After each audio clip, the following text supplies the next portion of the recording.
Hello and welcome back to Crimax. Today is episode 26. Welcome, and today we're doing our fourth episode on a food-related homicide. We have done John Wayne Gacy, serial killer clown who worked at KFC's. We did the Austin Yogurt Shop murders. We did the McDonald's massacre, and today we are talking about the Burger Chef murders. Now, a lot of you might be familiar with the podcast Red Ball, who did a deep dive into this investigation, which is actually pretty good, but it didn't really show too much about the build up to the case. So today we're gonna tell you the story of the Burger Chef murders. And are you ready for this? Do you know anything about this? I don't know anything except for I'm just happy that it finally has nothing to do with Texas or California. Do I have to avoid those states at all costs? Our last episode was in Austria. No, I'm just kind of hesitant to move to Texas now. Because of all the murders? Not Well, I really have fair. this thing where I think I'm gonna find a body. I always look in ditches everywhere, even as a child. I always look in, when I stop at a stop sign, I'm looking in the gravel, see if I find a bone. I think I'm going to find a body. So if we move to Texas, maybe I'll finally find that body. I don't want anybody to die, but I just have a feeling that I'm just going to find one day. Or be one. Or be one. When I was a cute little child, people told me I had a face for a missing persons poster.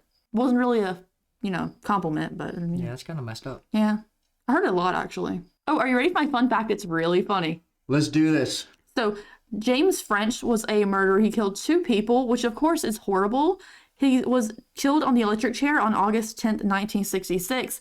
But the funny part is his last words were, "How's this for a headline? French fries." And if he's a terrible person, don't kill people. But that is so hilarious. French fries? French fries. Come on. That is the second time you have told me that, and I just now got it. It's so funny. And I was thinking it was to do with a food thing, and I just now realized that his name was French. Yeah, and it was being fried. That's hilarious. That's great. It's a good one. Are you ready to get today's case? Considering I'm reading it.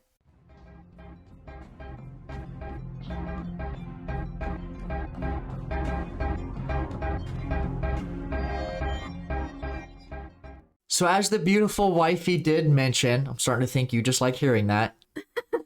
This week's case is going to be on the Burger Chef murders taking place in Speedway, Indiana on November 17th, 1978, which deals with 4 victims. So on that said Friday, 4 young employees were working the late shift at the local Burger Chef fast food restaurant between the hours of 11 p.m. and midnight. That is when they presumably went missing. The 4 missing employees were Ruth Shelton, age 18, Jane Freet, age 20, Mark Flemons, age 16, and Daniel Roy Davis, also age 16. Very young. Yes, and every time I hear the word Roy in a name, I think fancy. I don't. I think Backroad Hillbilly. I guess it just goes the extreme either way, because I think never think the fancy. Royalty. I think British royal, just sipping tea. You think of it, Roy is I think of a Roy is sipping moonshine. Very stereotypical, but you know what I'm saying? I think I get it. A country boy kind of deal. I get it. I feel like I know Roys like that. I don't know any fancy Roys. A fellow employee came by at midnight to say hi to their coworkers, but found the place empty with the safe open and the back door ajar with no sign of the workers. The police were called in to investigate the disappearances and saw no sign of a struggle to suggest foul play. They ended up finding 2 empty cash bags for the registers and an empty roll of adhesive tape by the safe. The first impressions of the crime were that it was a simple theft by the young employees to go partying, since the management only reported a total loss from the safe of $581. In today's standards, that's a little over $2,000. Which is a lot of money for a fast food restaurant to have. But back then, they didn't use as many cards. Yeah. So you would have more cash on hand. Oh, yeah. But also, if all 4 employees are missing, you don't see a struggle. Maybe they did go partying, Yeah. The police did notice that the 2 women had left their purses and jackets at the restaurant, but thought nothing of it, and took no pictures and evidence, and the scene was cleaned the next morning by the employees so that the restaurant could reopen on time. Because any place you work always wants to open constantly. Oh yeah, no downtime. Saturday morning, when the Burger Chef reopened, none of the 4 employees showed up for their shift, which raised alarms, and the 20-year-old manager, Jane Freet's Chevy Vega, was found in town. On the Sunday afternoon, 2 days after the employees had gone missing, the bodies of all 4 Burger Chef employees were found by hikers 20 miles away from where they were last seen. The bodies were found in the rural woods of Johnson County and all still wearing their uniforms from work. I got a question. Why is it always hikers and joggers? I told you, I thought I was going to find a body. But, like, hikers and joggers, suspicious people, I would say. Not really. They're always finding them. It doesn't matter how far in the woods, they're going to find a body. Well, yeah, because people like me like to go off trail. 16-year-old Roy Davis and 18-year-old Ruth Shelton were shot execution style multiple times with a .38 caliber handgun. 20-year-old Jane Freet, whose car was found on Saturday, was stabbed twice in the chest so badly that the knife's handle was broken off and not found at the scene, but the blade was left inside of her. 16-year-old Mark Flemings was bludgeoned to death with an object like a chain and died from choking on his own blood. So if you ask me, the two executions kind of got off easy. Well, I guess so. At least they got the best of it, I think. I don't know. I feel like being kidnapped away from the scene and waiting to die is the most horrible thing. Like, if someone, like, let's say I got cancer or something and they're like, you have 2 weeks to live, off me right there. I don't want to know. You know, the waiting is the worst thing. If you're getting drugged away and you know you're going to get murdered, it's the worst. Although I do have questions as to why they were killed differently. Like, if it was just a cover your tracks, they saw you rob the place, you would just kill them in the same manner. I would think that would lead to it being multiple people. Yeah. To kidnap 4 people, you have to be more than one person. Not necessarily, because these are all kids. I mean, 20-year-old me would try to dip out of there. Well, 2 of them are females, and the other 2 are 16-year-olds. Yeah, but still. I still think I would, I think out of 4 people, one of them would try to make a run for it. Yeah. But also, the blade stuck inside the manager, who was 20, they did not find at the scene. It was lodged so deep inside of her, they found it during the autopsy, which is pretty brutal. And they never found the handle. Like, whoever killed her took the handle with them. The police suspected that the 4 young people were attacked while taking the trash bags out of the back door of the restaurant, then forced to open the safe. The sole reason of robbery could not explain why the victims still had expensive watches on them and cash in their pockets, nor did it explain why the perpetrators decided to kill them. Ooh, I have something for you. It's really gruesome and real.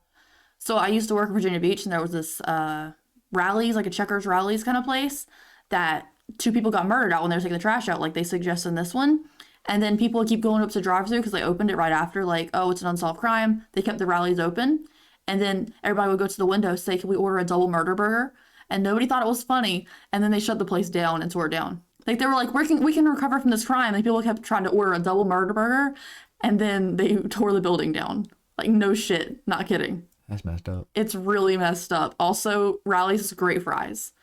But they think in this situation, like the Burger Chef one, that they took the trash out and the door got open. And I totally see that. Like, I've been working in jobs where you can't take the trash out by yourself. Everyone has to go for safety. Well, normally we have someone that takes the trash out and then someone else that supervises. It was suspected that maybe one of the victims recognized the perpetrator during the initial robbery, triggering them to kidnap them, escalating the situation, but that hasn't been verified. It's a very good theory, though. Oh, I know who that is. Oh, wait, we can't leave witnesses. I get it. But it's just a robbery. It's not like, The only witness to any of the crime was a 16-year-old who saw 2 suspicious men, one with a beard and the other clean-shaven with light hair. They were outside right before the Burger Chef closed for the night. Why are you coming with the beard? Why are you attacking with the beard? They described him as a bearded man. That's all they had. They made, like, clay models of the faces and everything. In 1979, a man was bragging at a bar about involvement with the crime and was questioned by police. He passed a polygraph, but did give information about a fast food robbery gang that police could look into. First of all, a fast food robbery gang? What? Who? Is that a thing? I do know you said it would be in town. Everybody would rather Taco Bell over and over again. All I think of is like the Home Alone movies, or the Sticky Bandits, or the Wet Bandits. What does that do with fast food? It's just stupid names. Oh, yeah, fast food robbery gang. Yeah. Hey, I didn't commit this murder I was bragging about, but you know who did? People who rob fast food places. It just seems like the most straightforward shit. I didn't kill these fast food people, but you know what? Other fast food robbers did. How is that information? Also, a polygraph is not admissible in court for a fucking reason. It's not trustworthy. The lead resulted in a lineup to see if a suspect matched the bearded man described by the witness, but the suspect shaved the day before, even though he had a beard for 5 years straight prior to this day. Suspicious. Yeah, right. The suspect was never arrested or named because there was no concrete evidence to link him. It is important to note that both the man who bragged at the bar and the bearded man suspects died relatively close together after being questioned. Suicide and heart attack. Yeah, I mean, technically, you can fake a suicide from medication, or you can fake a heart attack from medication, Yeah, I was about to and say. a suicide is thing. But they did die very close together. It is notable to me. I was going to say, it's hard to fake a suicide. You either succeeded or you failed. I know. In 1984, the only solid lead in the case came from an inmate serving 95 years for rape who would confess if he could avoid being transferred to a different prison. The inmate was Donald Forrester, a career criminal who was living in Speedway, Indiana at the time of the murders. He confessed to being the one who shot the two employees execution style and took the police to the crime scene in the woods. He told the story of Jane Freet's brother owing money for drugs, so he and 3 other men went to Burger Chef to threaten her until 16-year-old Mark Flemons tried to protect her. Forrester went on to tell of the fight breaking out, Flemons hitting his head, presumed to be dying. The men kidnapped and killed everyone to cover their tracks. Forrester's ex-wife was questioned by police to see if he had acted strangely around the time, and she had seen him flushing bullet casings down the toilet. That's a little strange. That is really strange. I wouldn't remember that too. It's odd. Everything about Forrester's story seemed to add up to the police. However, the confession was redacted, claiming that it was coerced by police. Without any solid physical evidence, no charges were pressed, and Forrester died in prison in 2006. At the age of 55 from cancer. So did they ever figure out who the other 3 men were? No. He wanted his deal, before he would give up all the beans. Plus, even if he told, these are the guys I worked with, you literally can't arrest someone on word of mouth from a redacted confession that you can't use in court. Yeah, but you could use it to follow up. Yeah, you could point the way with it. Yeah, which honestly, they shouldn't have went to court until they had evidence on the other men. Absolutely. But he wanted a deal, so he was going to get transferred to a more intense, scary prison, and he didn't want to, so he's making all these deals trying to stay where he was. I mean, at that point, I'd go back to the wife and figure out, hey, were there any people he was hanging with? Oh, it's the ex-wife, so she's not going to tell. Oh, either way, I was going to say, did he roll with anybody? Whatever. The murders are still unsolved to this day, and there is a $25,000 reward to anyone who provides evidence leading to an arrest. In 2018, 4 red oak trees were planted in honor of the victims, and plaques for each of them were placed in Leonard Park a week before the 40th anniversary of their deaths. Yep, and a marble bench, because they had extra cash from leftover what was donated from family and people around town. So what do you think about this case? I do not think it's going to be solved. I feel like the lead from prison was the best one, and I kind of feel like after that, it is what it is. Yeah, at this point... Your number one witness is dead. Yeah, at this point, it's not going to go well. Like I said, the only thing that would do is just to backtrack, try and figure it out, who he hung out with, and just start asking questions. You can find out who he was hanging out with. I mean, you just got to ask around. It's not that hard. Well, yeah. But, with your only person who was willing to talk, and I guess back then, dead. They didn't really have any surveillance stuff. No, not really. Like businesses didn't have cameras or anything. Not a fast food place in the middle of the night in the 80s. It's not really going to happen. Exactly. Or 70s, sorry. Yeah, which is why they were the best targets. Is because, one, everybody used cash, so they had a lot of cash, and 2, their security wasn't the best, and they had kids working. So they're not going to be able to defend themselves anyways. Yeah. I just don't know why it had to escalate from a simple petty robbery for a couple $100s to a quadruple homicide. Probably because, no one recognized somebody? Well, no, it's either that... Or the fight? Yeah, it's either that or the fight, and something did happen. They freaked out. They didn't want to leave any witnesses, so they covered it up. I mean, I think it's nice if the 16-year-old kid did try to defend the manager lady, but now even if they tried to cover up, where's the blood? There was no reason to take them all the way out. I mean, if you're 20 miles out. Yeah, if you're gonna go ahead and kill somebody, you might as well kill them there. At the scene, don't worry about transporting. Yeah. There was no evidence found in the car that was found. Unless it was a busy place, because then you can't really fire gunshots. Apparently, no one noticed. If they could have got murdered at 11, and no one noticed that they were gone till midnight. So they had time apparently. The burger place was closed. They closed at 11. My guess was they weren't murdered until they got to where they were going. This one is more straightforward to me than the Austrian yogurt shop because they literally set the girls' bodies on fire and stacked them for $200. This one, I guess I could see where it went wrong. It makes a little more sense. But it still seems really fucked up to kill kids over a couple $100. Hey man, that's $2,000 nowadays though. That's nothing. Yeah, I know. I could spend $2,000 a day paying bills. You do.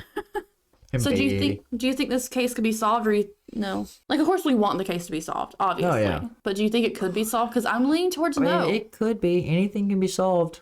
I mean, that's true. They've solved cases like 40 years later for sure, but it's rare. I mean, it doesn't say what evidence they have. They don't have any. Exactly. Literally, there's quotes from the cops being like, we screwed up from day one. They did not take any pictures of the scene. They took no evidence. They literally, the shop opened up. Like, they didn't treat it as a crime scene, and that ruined their crime scene. There's no testing DNA left. There's no analyzing the bag or the safe for fingerprints. There's none of that. Yeah. And at this point, it probably won't, because even if you did find the people, then you're stuck on maybe witness testimony that's 40 years old. I don't trust witness testimony anyways. So, I think it's not, I don't know. It's kind of doomed to me. I don't know. Yeah. I mean, of course we want it to be solved, but it's just so far-stretched. Yeah. Oh, yeah. But anyways, thank you for joining me for today's case, honey. Appreciate it. That's what I'm here for. Okay, bye.